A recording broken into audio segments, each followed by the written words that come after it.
It's crazy to me that we would think that a woman would need or want to go back to who she was when, first of all, it's impossible. Our brains have rewired. The plasticity of our brains in pregnancy give us a different brain on the other side of it.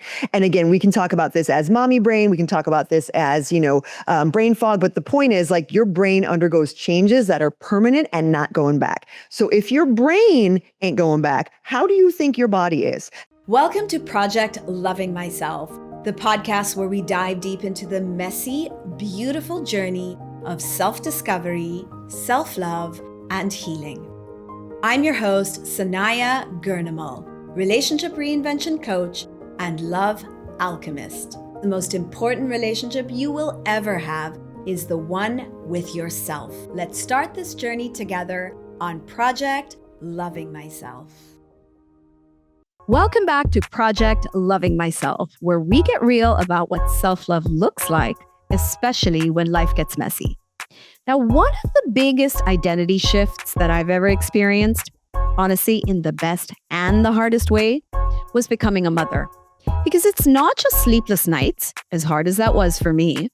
It's the moment your body changes, the moment your identity shifts, the moment you start hearing, directly or indirectly, that the old you is gone forever. Enjoy your body while you can. Things will never be the same. Motherhood changes everything. And yes, it does. But that doesn't mean you have to lose yourself. What if motherhood doesn't weaken you? What if it reveals a deeper kind of strength? Joining me today to talk about that is Amanda Lim, Harvard-trained health coach, perinatal strength expert, and director of Lift Clinic, Singapore's first metabolic health center. With over 2 decades in strength science, women's health, and behavior change, Amanda is redefining what it means to move through motherhood with power, resilience, and trust in your body. She's also the co-host of the 40s Formula podcast and a mom of 3, just like me. I love what she believes in. Strength is maternal. So today we're talking about what really happens to your body after motherhood, how to reconnect with it, and how to redefine strength on your own terms. Amanda, welcome to Project Loving Myself. Thank you so much, Sanaya. I'm really, really happy to be here. Amanda, I love this statement. As I said, strength is maternal. What does that mean to you? Let's unpack that. Absolutely. Well, Strength is Maternal is the name of my Substack, and it was very intentionally chosen because it's the mantra that really represents what I believe is the most transformative part of motherhood, which is our strength. It's our ability to build physical strength and to cultivate mental resilience during what is one of the most turbulent and transitional parts of a woman's life. Wow. I mean, that one statement is loaded with so much meaning. And I love that that's your Substack channel because, there's so much that you can go into.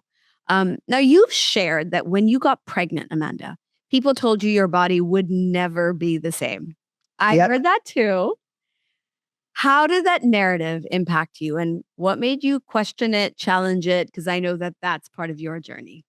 Yeah, I'm definitely the type where if you tell me I can't, I immediately need to demonstrate that I can. And I think that that's been kind of the driving force in my athleticism. That's been a thematic in my career. But when I was told first of all, I came into pregnancy later in life. My first pregnancy was when I was 38 years old. So, I had not only the fitness industry saying it'll never be the same. You'll never be as athletic. Your muscle tone will disappear. Say goodbye to your abs. All the fitness people saying that.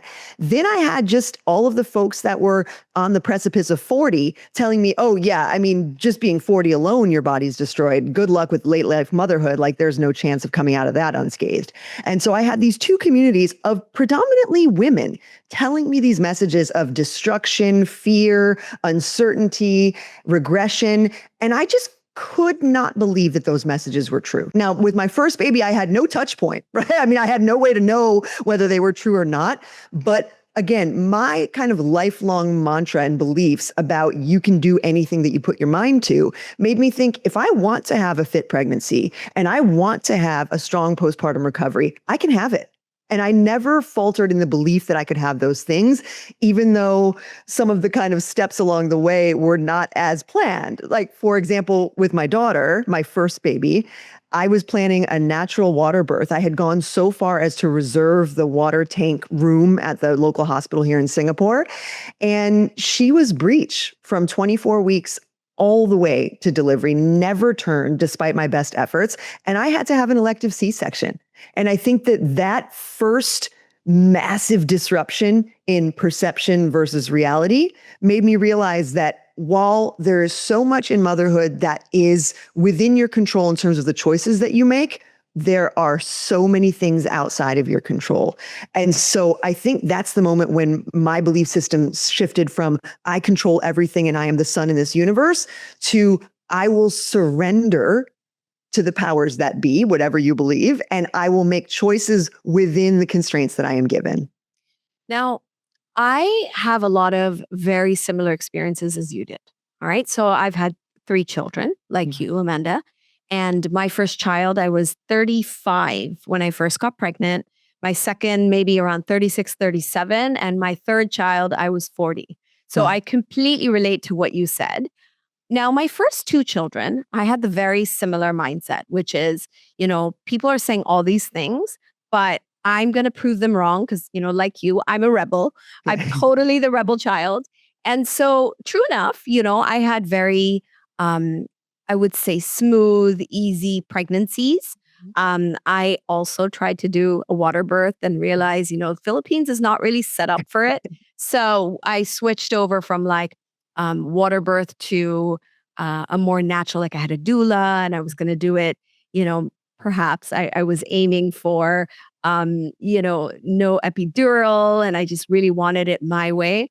And my first child was slightly they say slightly tilted or slanted, so he couldn't come out as easily as I would have liked. And as a result, I had to take the epidural because it was really painful. So of course, out of my hands. Second child, I went ahead with the epidural. And then my third child, when I was 40, like your story, she was a high breech. No way I was having a normal delivery, even though I'd had 2 of them and I had to have an elective C-section. And of course, I was 40. Now, this is what I want to ask you about. My third pregnancy at 40 was very different from the first 2. And despite my best efforts, I did feel like my body, was tired and it was, so much more difficult for me to have the amount of energy I had previously. Like I noticed that a lot of things I had heard, I seemed to have experienced in that third pregnancy. What are your thoughts about that? And I'm going to ask from the perspective of someone who, who always, lives her own way, but had an experience where a lot of what people told me came true. And I didn't necessarily, feel aligned with that. So your perspective on that. Yeah. I mean, I think one of the differences you're describing is absolutely can be attributed to age, right? I mean, it is a different experience having a baby at 35 versus 40. It really is different. And I am by no means an age essentialist. I mean, I talk about this on my podcast all the time. 40, we're just getting started. However, when it comes to fertility outcomes, and also when it comes to the life stage of you already have 2 small kids, and then you're preparing for your third. This is a different world from preparing for that first baby, right? Where we might be going to the prenatal yoga classes and we might be doing all the hypnobirthing and we just have hours and hours of time to prepare. We don't have hours and hours of time to prepare for that third one. And again, second one depends on what stage you were in. For me, I always say my first and second were interesting because it was COVID. It was the smack dead center of COVID. So the world was shut down to a great degree, and especially the fitness industry. I had far fewer in-person demands between 1 and 2 than I did between 2 and 3 when the world opened back up. But what I'll say is this. I do think that I had the wonderful benefit of being in this industry, right? Doing this as a full-time job. Body transformation and weight management is my full-time job. So I had a little heads up on what it would take to get back after pregnancy. Now, after my first one, I'll be honest, I fell into so many of the traps that every woman would fall into in terms of the bounce back. I was like, I want it fast. I want to see the number on the scale dropping. I want to feel like I can achieve the same, barbell back squats and bench presses that I had doing before. I was very focused on the return to. After that experience, I was like, okay, that was fine, but I do think there's more to this. So with my second pregnancy, which was very close behind, I got pregnant when my daughter was 10 months old. So my second pregnancy, that was very, very quick behind. I was like, what if I took this pregnancy and focused on building muscle and made that 100% of my recovery plan, which is exactly what I did. I focused on lifting as heavy as I could in pregnancy, again, within the constraints that were possible. And I focused on, I was lucky enough to have a vaginal birth, in that case, a VBAC birth. And I focused on simply getting as muscular as possible after that birth with no other objective of weight loss, fat loss, whatever. I was like, I'll just get all the muscle I can. And that was a completely different journey than my first. Again, not better or worse in the sense of, weight or anything like that. It was more powerful. I was able to harness a lot of those kilograms of muscle that I had put on in pregnancy and keep them after pregnancy because I extended the timeline for that recovery. And with that experience, it made me fine-tune my approach to how I train women in pregnancy and beyond. So to answer your question of what was different with the third, or did I feel that difference in the third? I absolutely did feel the age in my body with that third baby at 41. However, because I had spent all of that time focusing on muscularity, strength, and power development, it really didn't feel harder than my first two. So what I'm hearing from you, Amanda, is there is the reality, whether that's age, whether it's, circumstances around our pregnancy, right? But despite that, and you sort of said this earlier, right? You do what you can with what you have. That's it. And you focus on what really matters. In your case, it was building back the strength. Correct. It was the muscle. So I think this is where people do get confused is like, they give up because they fall into that trap of like, well, this is what everyone says. This is how it's going to be.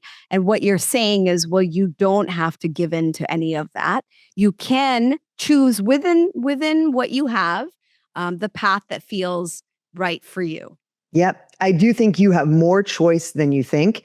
And I also think that women having babies later in life, we have to think about life far after the pregnancy and postpartum period. Meaning, of course, all moms have to think about that, right? Postpartum is forever. But when you're 20, there are going to be different timelines of recovery. There's going to be a distance between your birth and your perimenopause, for example, whereas when you're 40 or 41 giving birth, that distance is shortened. So the realities of aging and another massive transition, which is perimenopause and menopause, they're banging down the door in that later in life pregnancy. So you need to view your pregnancy, every choice you make, every outcome you choose, as contributing to your immediate postpartum health and your long-term future.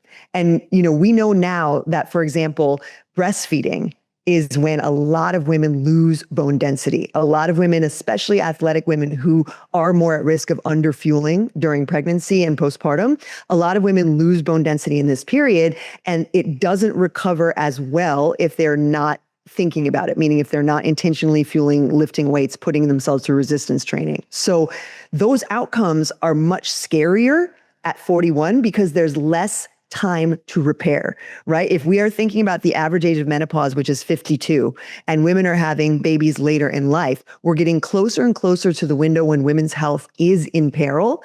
And so we can no longer be passive about pregnancy. We can no longer be kind of, chaotic around our postpartum recovery. We have to be strategic and intentional because the next chapter of our lives is about to start. Yeah, absolutely. And there's a lot of these negative beliefs people have around pregnancy. Talked about some of them. So one of the ones I want to address is the fact that pregnancy ruins your body.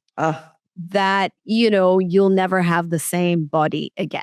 Now, I have to say, I like my body better today than, a decade ago. I've worked on it a lot more. I'm so much more dedicated to my well being, both physical and mental health, and so on. So, I do believe that that is completely untrue. Mhm. But I do hear this from a lot of people who truly believe they can't ever have that same body. Why is that so deeply ingrained, in most women? And how do you deal with that when you train people? Yeah. When we're talking about prenatal training, right, we always talk about relative contraindications and absolute contraindications. Relative meaning you might have it, but you might be able to kind of get away with it, if you make the proper modifications. Absolute means you cannot do the thing, right? And when women are talking about postpartum bodies, they categorize every change that happens, they tend to categorize every change that happens into the absolute stage, right? Which is like nothing is ever the same, everything is ruined, there's no way out. Whereas a lot of our postpartum adaptations really do fall into the relative stage, meaning, for example, it might be temporary, but you can come back for it. A great example of this, the most obvious one, is diastasis recti, right? We all have it in third trimester pregnancy. Everyone's muscles have separated to accommodate your uterus, but you can repair it after the baby is here. So this is something that in the immediate feels very real, very, oh my gosh, it'll never go back. But there are things we can do to kind of, get that separation closed. That being said, there are some women for whom it doesn't. For whatever reason, either they, aren't able to do the protocols necessary, they have a severe diastasis that has other complications, for example, hernia, where they do need surgery. Point being, there are a spectrum of body issues that can be fixed or not. I think it's important to separate in your own body what is permanent and what might be temporary, and also what you are okay with. One mom might be okay with a functional 1 cm diastasis, whereas another mom might find that unacceptable and pursue surgical help for that. So it's really a matter of, is this temporary? Is this permanent? And then secondly, how much does it bother you? The thing that I always, and if you watch my social media, you'll see this. The thing that I always comment on for me personally is my loose skin. So I had babies later in life. I got very, very large with my babies, especially my sons. And then I was able to lose weight quite quickly after pregnancy. So that kind of back and forth with the 3 back-to-back pregnancies gave me a lot of loose skin around my midsection.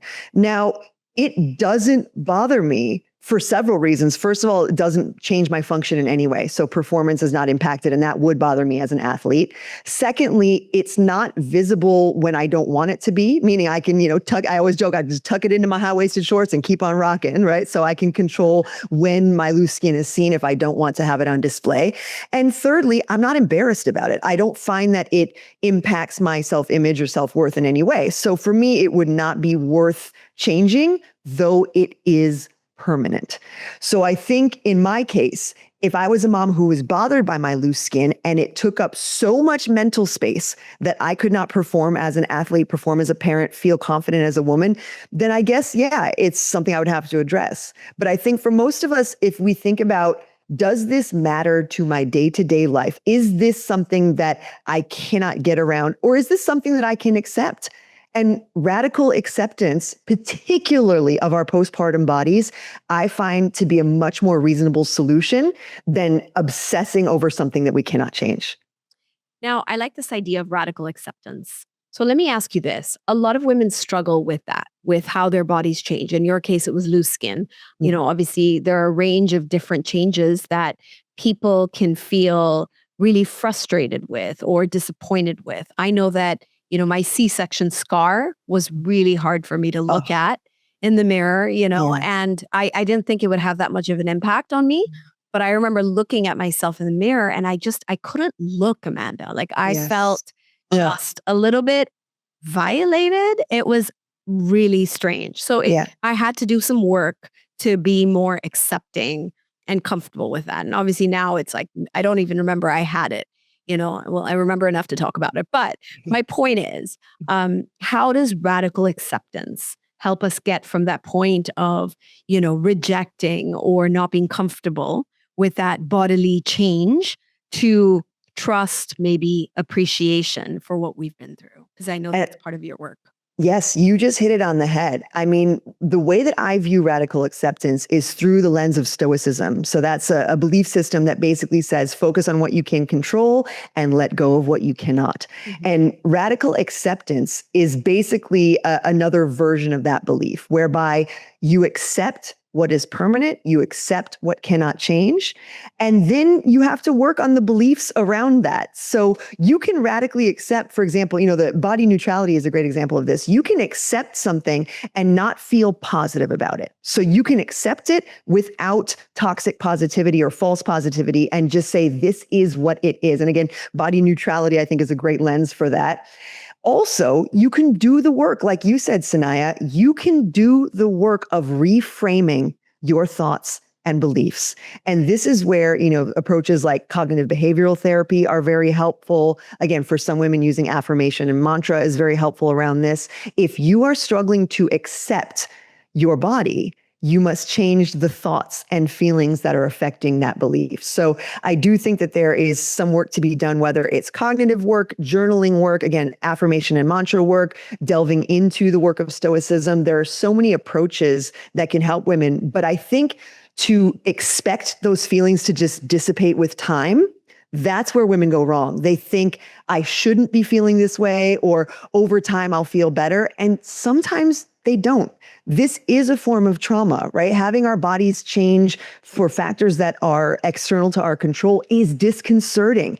And this, I never make it about men versus women, but this is something that most men, except for men who have gone through, for example, amputation or disability, most men do not have a touch point for their bodies changing for reasons outside of their control. But as women, we have that all the time, from the onset of menstruation all the way through pregnancy, postpartum, and menopause. We have changes that come unto us that are not within our direct control. So if we can cultivate practices that build mental resilience, that remind us that feelings are not facts, that give us positivity and affirmation where we might have held negativity and pain, I think that work is worth doing at any stage, not just pregnancy. I want to pause here for a moment because what Amanda just shared is such a beautiful reminder.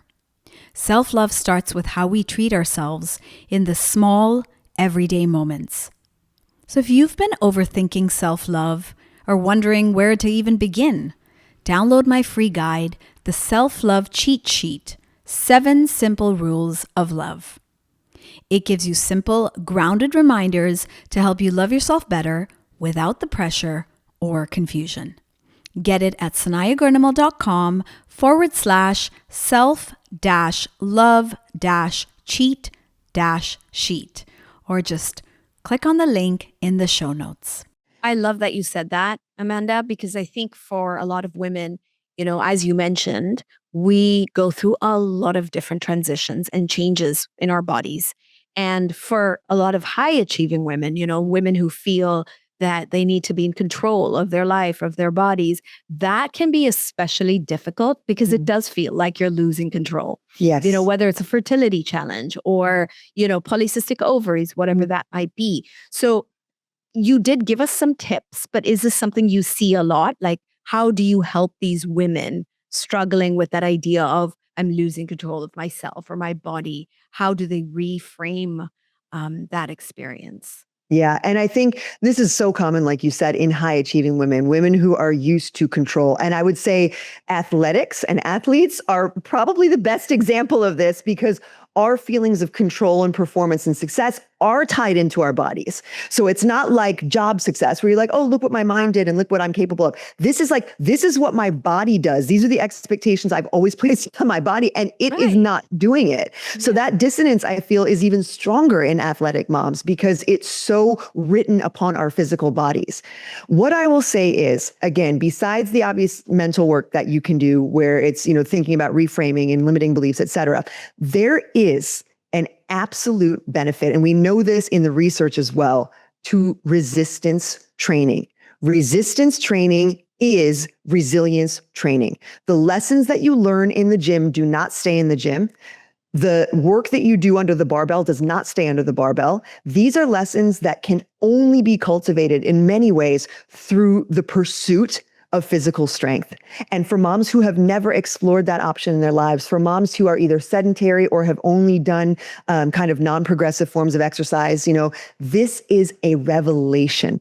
The fact that you can take your problems and you can take your limitations and you can bring them to the gym and watch yourself progress a little bit heavier next time, a little bit deeper in that squat, a little bit faster on that sprint. And by seeing the progress in numbers, in objective data, it reminds you that you are still capable and you are still changing, growing, and developing. So if there's one tip that I could give to moms who are feeling that despair and hopelessness around their bodies, it's to try resistance training. And I want to circle back to another word you used. You talked about strength, which ties completely into this whole resistance training. So why is strength, in your perspective, such an important part of women's health, especially during, and I think you talked about prenatal, Yes. and also after pregnancy? What have you seen when we prioritize strength? When I think about strength, I think about physical and mental strength. So the reason I choose that word is because it fits so well into both categories, right? If I said something like muscular function, right, then that obviously harkens only to exercise. When I say strength, I'm talking always about physical and mental. And when I think about the biggest challenges to physical and mental strength, I do think about pregnancy and postpartum. Pregnancy is deeply physical. It is overwhelmingly physiological. It is the single most metabolically dynamic period in a woman's life and really in the human experience that only women can have. And so it is something that we have to take very, very seriously when we're thinking about how to help women thrive in pregnancy. We cannot ignore their physiology and their metabolic demands. On the other side of that is postpartum. Arguably physical as well, but I would say much more of a mental challenge for most women because at this point, right, the baby has left, the process of gestation is over, so those physiology changes are complete. What we're working with on this side is a state of mental chaos. It is a sense of newness, especially with that first baby, somewhere you have never been before, uncertainty, which the human brain does not do so well with, sleep deprivation, which I think is underestimated as a huge driver of a lot of our postpartum outcomes that are negative. Completely hear you on that. And then the identity shift, right? Of I'm a mother now. This happened literally in a second. In the second your baby is born. And again, you can argue, yes, at the second of conception, but when the baby arrives, right, outside of your body, that is the moment in which it is the fulcrum where the rest of your life dissipates and the next chapter of your life begins. And if you think that identity shift will come seamlessly and without, any sort of conflict to your brain, it doesn't. And that's where I love, this new emerging word, matrescence, this understanding that like adolescence, the journey into motherhood also comes with a distinct social, hormonal, cultural, emotional, and physical shift. Okay. Wow. That is a word I haven't heard. So that actually sounds really cool. Yeah, it is really cool. It's really cool. It's up and coming. There's a big movement now to get it into the dictionary, into the Oxford Dictionary, apparently. But the idea is that, we have to treat matrescence for the kind of earth-shaking transition that it is. It's not gentle. It does not come in like a lamb. It comes in like a lion. And I think that acknowledging how big that is for every woman who experiences it, it's not selective. It's, like adolescence, it's something that is necessary in the human experience. Matrescence is necessary in the motherhood experience. And understanding that we need to support women through multiple dimensions of change is very, very important to treating their health. Absolutely. And what do you think women need to know about navigating that identity shift? Because I know that there's a lot of pressure. You used the term bounce back culture earlier, right? So I know a lot of women who are like, all right, I had my baby. That's it. I have to just get back to who I was, whether that looks physical, mental, emotional. Tell me why that is harmful. And instead of doing it that way, instead of the pressure of like, I need to go back to who I was, what could we focus on instead that would make that shift easier? It's crazy to me that we would think that a woman would need or want to go back to who she was, when, first of all, it's impossible. Our brains have rewired. The plasticity of our brains in pregnancy give us a different brain on the other side of it. And again, we can talk about this as mommy brain. We can talk about this as, brain fog. But the point is, like, your brain undergoes changes that are permanent and not going back. So if your brain ain't going back, how do you think your body is? How do you think that your life is, right? I mean, the leader of the system is already on board with the new identity. You got to catch up. So what I'll say is there are changes that are necessary and not worth going backward. Also, it's impossible. If we think about, again, the example of adolescence, we don't expect teen girls to go back to being children. Why would we expect mothers to go back to being nulliparous women? We shouldn't, and we don't. So I think it's worth understanding that the reason your identity cracks wide open at that moment of motherhood is because it is the Grand Canyon between who you were before and who you are now. And the best thing about that is that you made it over, meaning you are a stronger, more capable, more complex woman than the one that stood on this side of the canyon. You don't want to go back. I love that because visually I'm like, yep, that's what it was like. Yeah, you can see that girl, right? You're like, I think she's still over there, maybe taking a photo or something, but I'm over here now.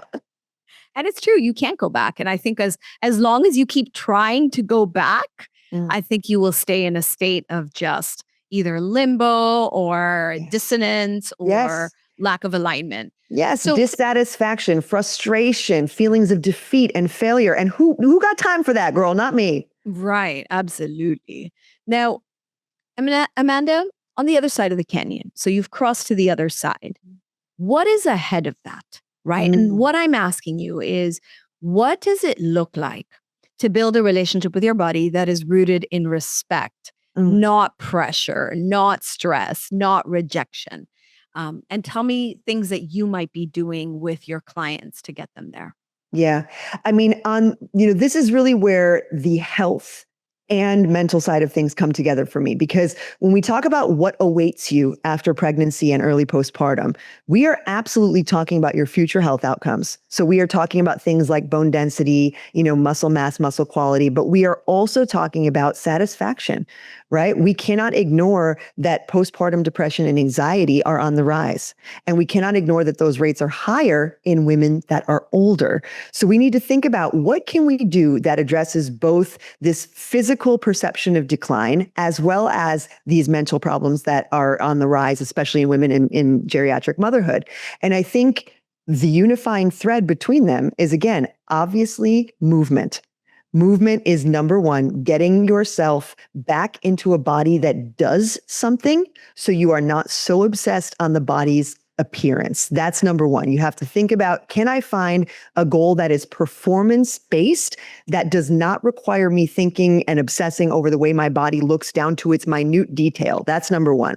Number two is nourishment. I think that, we've talked a lot about physicality, but physicality really has two parts, right? The output, which is the movement, the input, which is the food. I know so many moms that are knee deep in the literature around baby-led weaning and making sure their kid gets exposure to allergens and making sure that, their nutrient profiles, their choline are optimized. And then they themselves, the mothers themselves, are out here skipping meals, eating trash. And it blows my mind that you would put that much thought and effort into your beautiful child's nutrition and you treat yourself like a bag of trash. I think nutrition is another one of the missing pieces in helping moms thrive after baby, because if we use the postpartum period as, I won't say an excuse, but a time period in which we are not optimizing our nutrition for our own health, unfortunately, those patterns do tend to stick. And like I mentioned, pregnancy and the moment your baby is born is a fulcrum between who you were, who you will be. I do think that the postpartum tends to be a fulcrum of nutrition for a lot of moms, whereby they were really watching what they ate during pregnancy to make sure they were getting the right stuff and the right nutrients. And the moment that baby is out, it becomes kind of this decline into poor nutrition habits. Like I said, skipping meals being a big one, under eating nutrition or nutrient dense foods being another, relying on convenience foods rather than home prepared foods. And those habits then compound in the long-term view of motherhood. So I think if there's two things that we could do better, in how we support moms after baby is here. It's making sure that they're moving, making sure that they're eating well and nourishing themselves. And that's where the partners can really come to play. As I'm listening to you speak, I am obviously going back to my own experiences, right, Amanda? And yes, I'm guilty. When I was pregnant, I was definitely making sure I had the right vitamins. I was eating well for the baby. Yeah. You're right. And then after I gave birth, it was still focusing on eating right, but for breastfeeding. Yeah. So I remember my mom was around and she would make me this, this kind of like porridge thing. It's this Indian thing that that culturally a lot of, Indian moms take, and, with nuts and so on. And I remember I would have it every single day because it would give me more breast milk, or I would, keep supplementing for that. Right. And you're right also that every other aspect of nutrition was completely ignored. If it wasn't serving my child, or breastfeeding, which is serving my child, then I completely ignored that. And I do see, as I reflect now, that I couldn't cope at that time with so many different,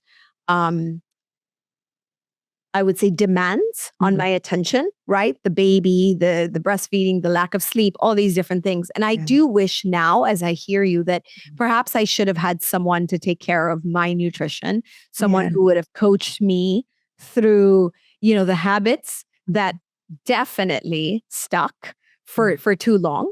And I know that it took me probably till my third baby, I would say, to get really dedicated and committed to getting my body to a level that I felt proud of it. And like you, my first child came, and then my second one was 8 months later, I was pregnant, and then there was a gap between the second and the third. So, I am essentially the example of someone who, probably would need someone like you, or could have really benefited from having someone like you help her, because it did take me years. It did take me years to get everything. Yeah. And while the timeline, Sanaya, truly doesn't matter, right? I mean, if it takes years, it takes years. But it sounds like the great thing that I love about in hearing your postpartum experience is that you had someone at least making sure you were getting nutrient-rich, nutrient-dense food. And I will say that that's something that's beautiful about Asian culture. I'm living here in Singapore, is that there is at least someone, typically, whether it's a mother-in-law, a mother, or a confinement nanny, taking care of the mom. And that's something that a lot of Western cultures don't benefit from, which is where I see kind of the biggest break in terms of mom's nutrition. Yeah. And despite the Asian culture, despite the support system, I will say I didn't prioritize my own nutrition. I didn't prioritize things that I felt I had no mental space to focus on. And had I set that up in advance, had I, maybe even known that was something that could have helped me, I would have done something like that. So I love that we're talking about this. I love that we're sharing this with my audience, because, we should know that these options are out there. Absolutely. Right. So for anyone listening in who is feeling disconnected from their body, who is struggling through either prenatal, postpartum, or even, years later, not feeling like they are really connected to their body, or they're really treating their body the way we are talking about. Yeah. What is one small step they can take to start reconnecting with that aspect of themselves? A lot of times when we are feeling stuck, we are often expressing that we are feeling stuck in our heads, and then we translate that to our bodies. So a lot of women who do feel stuck, whether it's in their, obesity, or whether it's in their postpartum recovery, whatever it may be, when they're feeling stuck in their brains, that often translates to a sense of paralysis in the body. I can't do anything. If there's one thing that I can recommend when you are feeling stuck, it is to move. Take the smallest action to move your physical body. Whether that is 5 minutes of walking, and I always recommend walking outside if that's something accessible to you. If it's 5 minutes of sun exposure, even sitting outside, standing and sitting in the chair for a few, sit to stand, we call it, for a few repetitions, something that gets your body in motion and ideally outdoors. These are the biggest initial game changers, particularly for moms that are in the postpartum period. I also recommend make your next meal something that makes you feel good. Your next meal, the next thing that you eat. Make sure that if you have been in a pattern where you're eating foods that are not nourishing you, that are not contributing to you feeling healthy, well, and vibrant, make your next meal something that does that. And with those small additions, outdoor movement and the next meal being something that nourishes you, it gives you a sense of control. And if you can do it once, maybe you can do it again. Yeah. And you know what? Those are really easy things to do. Everybody can do that. So I do think that is something so useful for those of you listening in. Now, Amanda, I ask all my guests, what is your Project Loving Myself mantra that you'd like to share with our listeners? What I tell all of my female clients that have gone through the transformative experience of giving birth, it is that you are stronger than you think and more capable than you believe. Now is the time to capitalize on that, take action, and thrive. Oh, I love that. And it was so heartfelt. So I could feel that in my heart. Thank you, Amanda, for joining us today. Where do people find you? How do they get in touch? And if you want to talk a little bit about what you do. Thank you. I would love for moms that resonated with this message to check out my Substack, Strength is Maternal. I also would love for you to follow me at Instagram at Coach Amanda Lim. And also, I will be writing a book on an upcoming topic of maternal strength. So I'll make sure that everyone on my Substack and Instagram gets notified about when that book releases. And finally, if you'd like to have great conversations like these, like Sanaya's conversation with me today, I do have a podcast for women in their 40s at The 40s Formula on Instagram and YouTube.